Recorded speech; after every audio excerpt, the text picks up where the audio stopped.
Hey, this is Matt once again. Welcome back to the videos. The paid request this time from Masi. Thank you so much for that. And for those interested in requesting any type of videos, feel free to send it either directly to my PayPal or join my Patreon. Both links are down below in the info box. And this is for A Quiet Place Day 1. Which, to be honest, I don't even think I saw the second Quiet Place movie. The first one, it's there. Like, I didn't mind it. I didn't love it. It was okay. I was never requested the second one. I never bothered to see the second one. I'm like, oh, whatever. So this is the prequel. This is how everything began. And it got a lot of praise. Critics liked it. It got good box office. It made a lot of money. So I'm sure there'll be a lot more of these Quiet Place movies.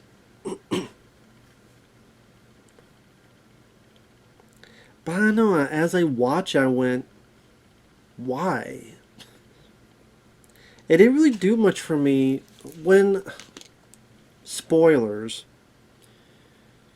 the big thrust of the movie is your lead girl, Sam, needing in New York to get pizza. So it's on her journey as this cancer patient. The world is ending. And she gotta go get her pizza. Now, to be fair, I'm misleading in a way.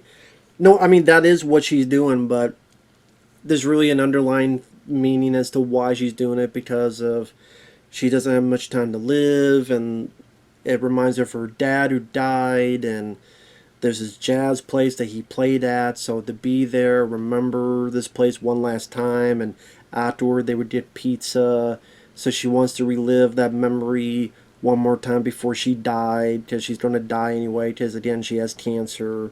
She could die any day, any week now. But again, the way they phrase it, where it's like, she just like, I want pizza. I'm gonna get pizza. It comes off as more goofy than it should. I can't help it. I'm just like. So the plot of the film is the lead girl. I can't pronounce her name. She was in Black Panther. She starred in the film Us, the Jordan Peele film. She's in New York. Which, by the way, some text mentions about how New York is so loud. It's 90 decibels. It's like constant screaming. Now, sure, maybe for the first 5 minutes of the attack, but it's not like it's consistently there for the creatures when they arrive to be confused and they hear all this noise, so they don't know where to go, and maybe they run into each other. But I'll get to that in a minute. We're set up our lead girl, Sam. And yes, I get that she's a cancer patient. She's angry at the world. And her arc is that she finds a bit of, I don't know, humbleness or humanity or something of that nature. Does she meet a guy who does things for her as being selfless? But still, it's like she treats everyone like crap. Like, she reads a poem about how everyone sucks. And like the guy who is at the hospice, he's trying to be nice, and she's like, we're going to pizza. We're going to the city, right? We need to get pizza. Need to get pizza. Now, again, if she just explained to the guy, listen, my dad... If she just explained and talked, the guy would understand. But that's the point, is that she doesn't want to let her feelings out. But at the same time, it's more about you being stubborn and a bitch. But I know that's supposed to be the arc thing. She becomes less a bitch. But she has this cat named Frodo, who's kind of a helper, like service cat.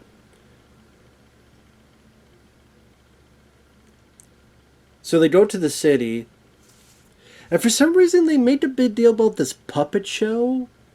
I don't know why. Like, she's staring at the puppet show, getting intense and looking at it. I'm like, was there some hidden meaning I did not get with this whole puppet show thing? Maybe the idea that the puppets can't talk? I don't know. I'm sure there's some meaning I'm supposed to get, but I don't know what it was. The significance.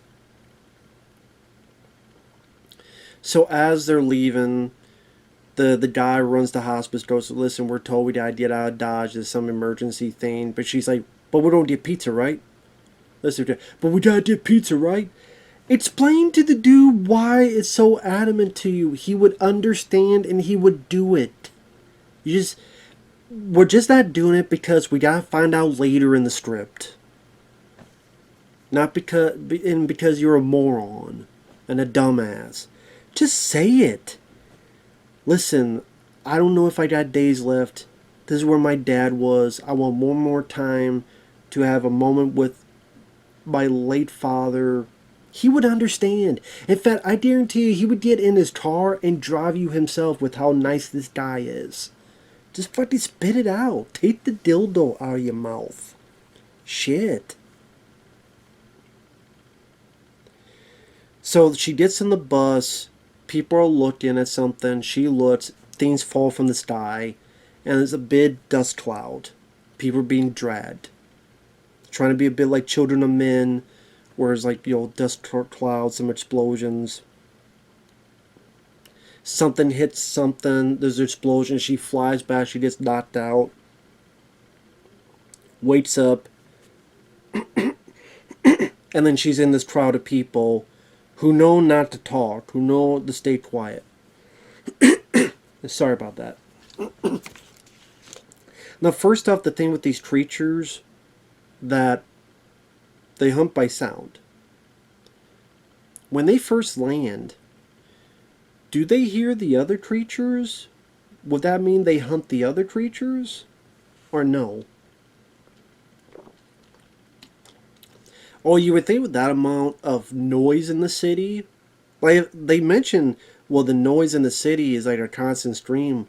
Would that not mess up their sensors? And like, if they hear all this noise and stuff, will they even be able to find people? Will they bump into each other? It's just, we want this in the city. That's what it is. We want this in the city. Here's a way to put it in the city. You don't find any information out about the creatures. At least nothing that you didn't know about before. I know my friend Michael Teen did not like the film. Or at least he was disappointed, I should say. He mentioned how you don't know about what the military, the upper echelon people, their thoughts on this. You really don't know anything about it. So you don't really find out any info. It doesn't really add anything, I guess, to the mythology of these creatures.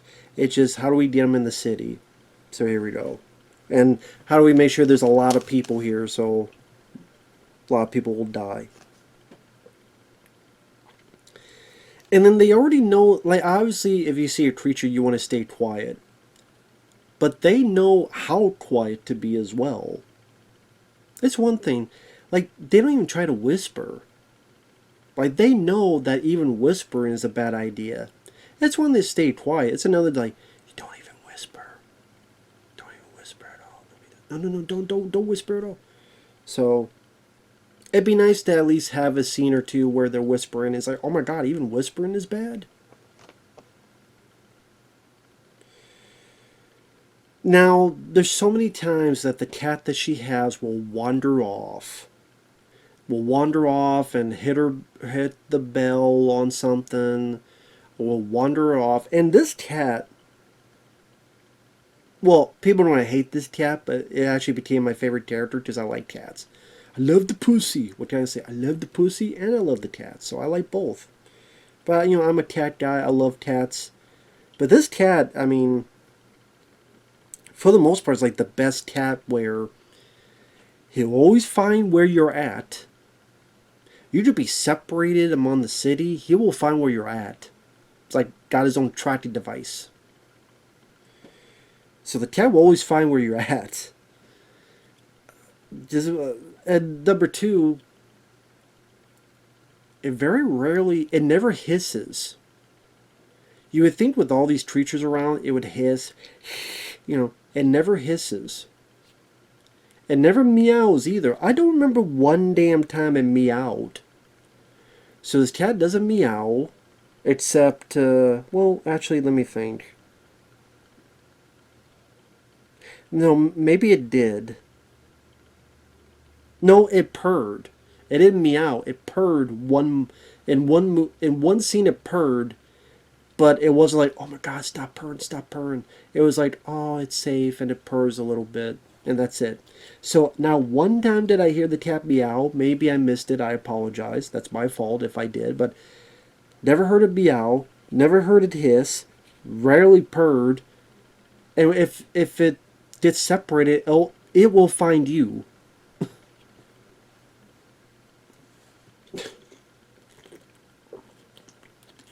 It's a super cat. It needs a tape and fly around and stop crime. It's a super cat. But again, it was my favorite character in the movie because he didn't annoy me. It would run off, but it's a cat. I mean, it means well. It's sweet. And I'm a cat guy. I love the pussy. Don't hurt the pussy. And thankfully they don't. So, at least that's good.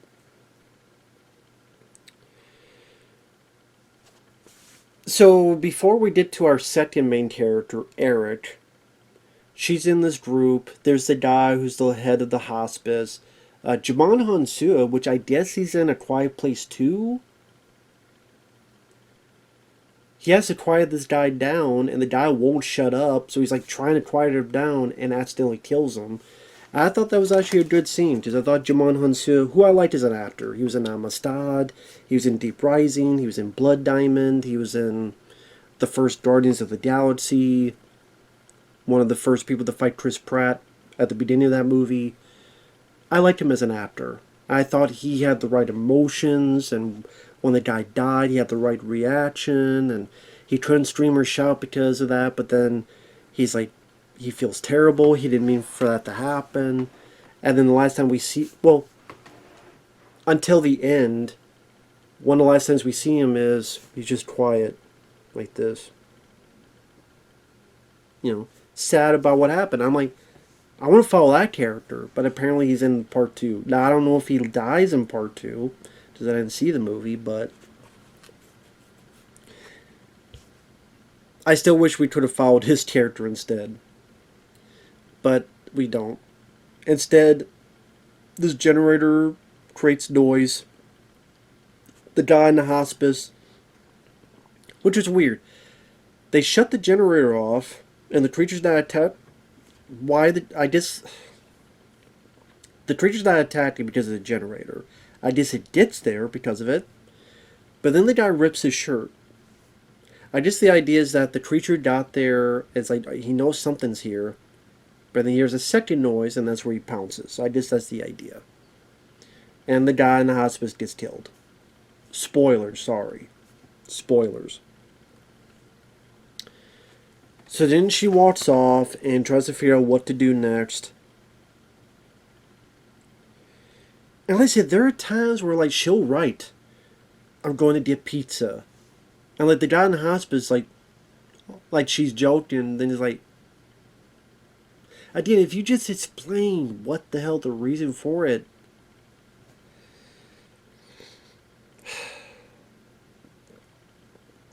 At least the lead girl is smart enough that there are times that she does stay quiet when she's supposed to. Well, there's a bit where a bunch of people just come out of the woodwork or are in the street and they're shuffling about, and I'm like, okay, I get that you're not talking, but you're still being loud with like shuffling your feet. You're still not being quiet, and you're still out in the open. Okay, the creature's left, but you don't know when they'll come back. Stay near the buildings and be secretive, be quiet. No. They're just bunched up together, bumping into each other, and then lo and behold, the creatures come and kill them. And at least she knows how to keep quiet. And that's when, after everything's said and done, this guy's hiding in this water is a guy named Eric who's a law student who joins her because he keeps following her, and she's like, why you keep following me? He's this guy who's really losing it, and she says, I'm going to get pizza. And he joins. He just joins. He doesn't think that's stupid, dumb. What the fuck? Like, why? Why? Like, he doesn't question it. He doesn't make fun of it. He just goes along with it. I just like, okay, this girl who, I guess she knows more than me. I didn't really get why Eric just went along with it. That was really strange. And the actor, there are times he just like, they get in this water, and he keeps making like, and she's like, keep quiet. He's like, and like they see the creature's like right above him. He's like, and just let him die. But sadly, no. Then they swim, and I guess these things can't swim. They drown pretty easily.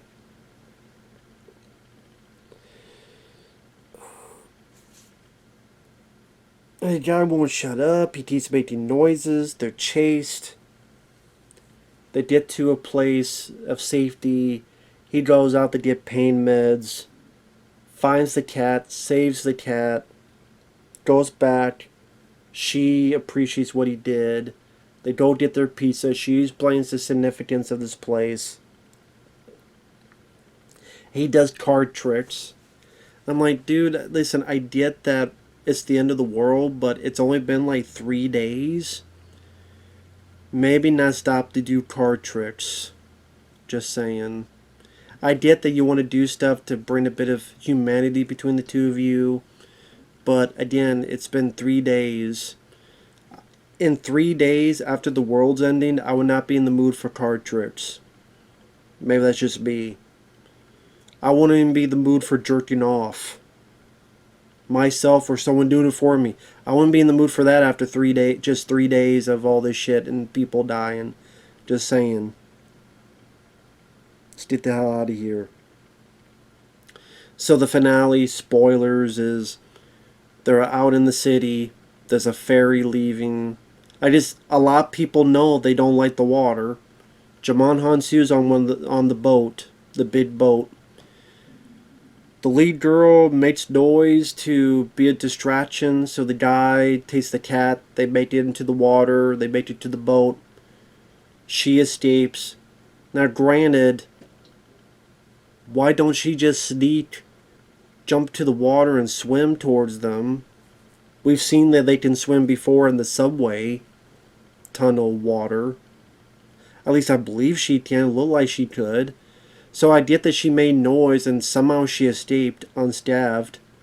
Well, because she made noise enough for them to finally rush towards it. But I'm like, okay, you jump in the water and swim. Like, it may take you a while, but they may have equipment and a boat and go up to you and then boat, a raft, whatever. I get that the boat's pretty far away, but get in the water and swim, and they could stop the boat again. Like, they're in the water. They don't have to worry about the creatures driving them. Just say, hey, stop the boat. There's one person swimming. Okay, we'll stop the boat for 10, 20 minutes. They could do that. She could still mate it, is what I'm saying. She could still mate it. Yeah, the boat's far away, but it's not like it's, 10 miles away. Just sneak, be quiet, and jump in the water. Why don't she do it? She don't do it. I know there's creatures there, but there's other ways to get to the water. There's a whole, mile of places, but anyway. Because we gotta have the self-sacrifice. Because she accepted her fate. She's not going to live long. She listens to music. Lets the music presented. She's happy because, hey, she was able to get her final wish. Her pizza that reminds her of her dad. A creature lands behind her. End of movie. I mean, I don't think the acting for the leads were bad, but I don't know. It just there's not much gore if you're looking for gore or kills of that nature. If you saw A Quiet Place, you saw the type of scares you would see in this movie. It didn't really do anything that unique compared with the first one. It takes place in the city. Okay, it's a different setting, but it's still the same type of stuff. The journey to get pizza, of course, we find out there's more to it, but it's still this kind of goofy notion that still in the back of your mind as you're going along with it. And why the Eric guy goes along with it so easily, I don't know. Like I said, I don't know. It's one of those things that I'm kind of sitting there going, I don't know if I really like the characters a whole lot. Just our first impression of the girl is she's very bitchy. Eric, when he finally comes in, you want him to shut up. So I don't know if I really like the characters a whole lot. Like I said, the cat I like the most, and I'm sure people will be annoyed with it, but I don't know. I like cats. I didn't really find many scenes that scary or creepy. The creatures, all CGI. There's not a single shred of practical effects. I didn't. You learn nothing about them. Go, oh, that's a cool detail. That's a cool motif, or that's an interesting take on it. Or okay, that's something. That's a new, unique take on it. Or oh, that's fascinating. I mean, I don't know. I guess I just wasn't dying for a prequel to A Quiet Place, to a film I thought was okay to begin with. So I'm not the audience for this. I'm not the fan base for this. Didn't think it was god awful. Didn't think it was, the worst thing ever. I would say the first Quiet Place was better. Because I thought the acting by Krasinski and Emily Blunt was a bit more to my liking. Well, I mean, character-wise, I should say, they're a bit more to my liking. Because it's the first one, so it seemed more fresh compared to this. It is what it was. Take it or leave it. I would never see it again. That's just me, though. So with that said, thanks for watching, take care, and we'll see you guys later. Bye-bye for now.